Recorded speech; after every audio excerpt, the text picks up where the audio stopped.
नमस्कार दोस्तों, मैं सुमित कुमार जैन और संविदा शिक्षक क्लासेस टीम आप सभी का स्वागत करती है।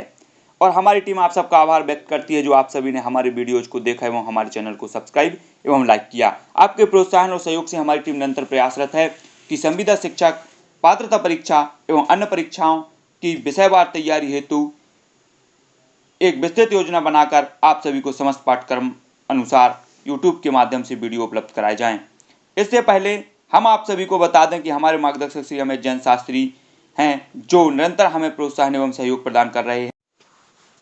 मध्य प्रदेश संविदा शाला शिक्षक वर्ग 3 परीक्षा 2011 से संबंधित बाल विकास के कुछ आवश्यक प्रश्न जो इस परीक्षा में आए हुए थे। तो देखते हैं, प्रथम प्रश्न है, बुद्धि के एकल कारक का सिद्धांत किसने दिया था? जो बुद्धि का एकल कारक का सिद्धांत है वह किसने दिया था? तो आ है थार्नडाइक महोदय ने, बा है पावलाव ने, सा है अल्फ्रेड बिने ने और दा है फ्रीमेन ने। तो उत्तर है सा अल्फ्रेड बिने महोदय ने। बुद्धि के एकल कारक सिद्धांत का प्रतिपादन अल्फ्रेड बिने ने किया और इस सिद्धांत का समर्थन कर इसको आगे बढ़ाने का श्रेय टर्मन और स्टर्न जैसे मनोवैज्ञानिकों को है, जबकि बुद्धि के बहुकारक सिद्धांत का प्रतिपादक थार्नडाइक है। अब देखते हैं प्रश्न 2, बहुर्मुखी व्यक्ति वह होते हैं आ जो सामाजिक व मित्रवत होते हैं, बा तनाव रहित होते हैं, सा ये दोनों होते हैं, दा इनमें से कोई नहीं। तो उत्तर है सा ये दोनों होते हैं जो सामाजिक व मित्रवत होते हैं और तनाव रहित होते हैं। तो बहिर्मुखी व्यक्ति की मुख्य विशेषताओं में व्यवहार कुशल, सामाजिक मित्रवत, बोलने में निपुण, प्रायः चिंताओं से मुक्त, खेल कूद में रुचि, समूह में रहना, व्यवहार में लचीलापन आदि शामिल है। अतः विकल्प सा सही उत्तर है। देखते हैं तीसरा क्वेश्चन, समाजमितीय विधि में सुपरस्टार कौन होता है? समाजमितीय विधि में सुपरस्टार कौन होता है? आ है जिस व्यक्ति को अधिकतम लोग पसंद करते हैं, बा जिसे बहुयुग्मों द्वारा चुना जाए, सा ये दोनों और दा में से कोई नहीं। तो उत्तर है बा जिसे बहुयुग्मों द्वारा चुना जाए।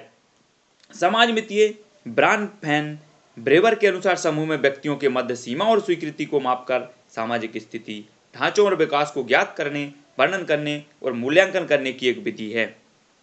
जो समाजमितीय विधि है वह व्यक्तियों के मध्य सीमा और स्वीकृति को मापकर सामाजिक स्थिति, ढांचों और विकास को ज्ञात करने की एक विधि है। इस विधि के द्वारा एक समूह के सदस्यों के बीच पाई जाने वाली स्वीकृति और अस्वीकृति, आकर्षण और विकर्षण को मापा जाता है। अर्थात समाजमितीय विधि में सुपरस्टार वह होता है जिसे बहुयुग्मों द्वारा चुना जाए। चौथा है, जंग द्वारा सर्वप्रथम व्यक्तित्व के आकलन के लिए शब्द संघ परीक्षण कब बनाया गया? आ 1912, बा 1922, सा 1848, दा 1910। तो उत्तर है दा 1910। सर्वप्रथम व्यक्तित्व के आकलन के लिए जंग द्वारा संघ परीक्षण शब्द का प्रयोग 1910 में किया गया।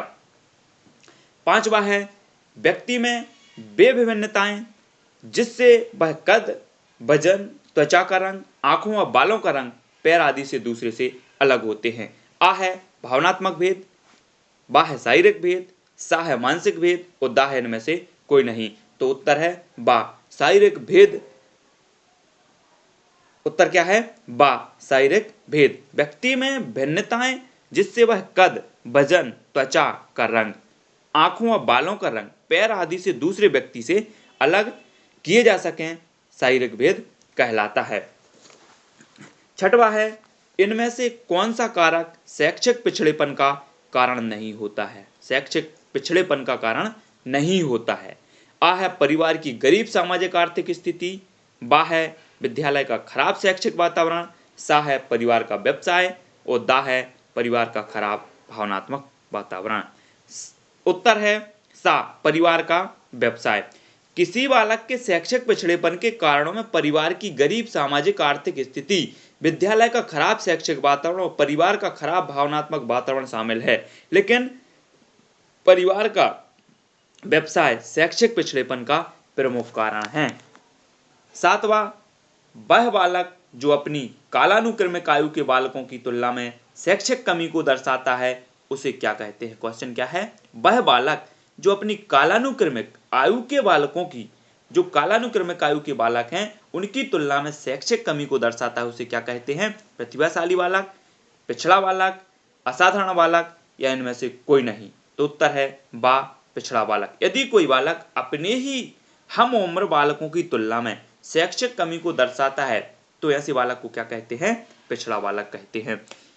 8वां है, किसने कहा कि सृजनात्मकता मनुष्य के मस्तिष्क की वह शक्ति है जिससे वह संबंधों के रूपांतरण द्वारा नई सामग्री का सृजन करता है, जिससे नए सह संबंध उत्पन्न होते हैं?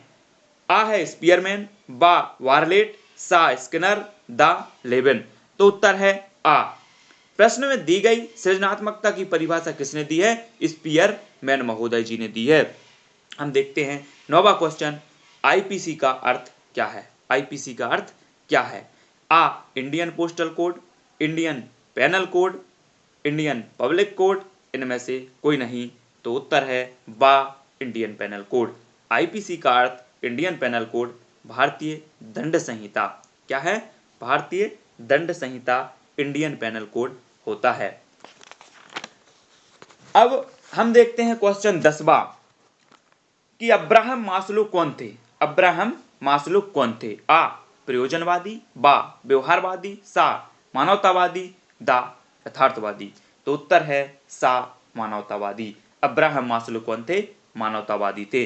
फ्रायडवाद तथा व्यवहारवाद के पश्चात विकसित हुए मनोविज्ञान की मानववादी विचारधारा को मैस्लो ने तीसरी शक्ति नाम दिया है। मैस्लो का मानव विज्ञान के जन्मदाता तथा अमेरिका मानववाद के जनक के रूप में जाना जाता है, अर्थात अब्राहम मैस्लो एक मानवतावादी विद्वान थे।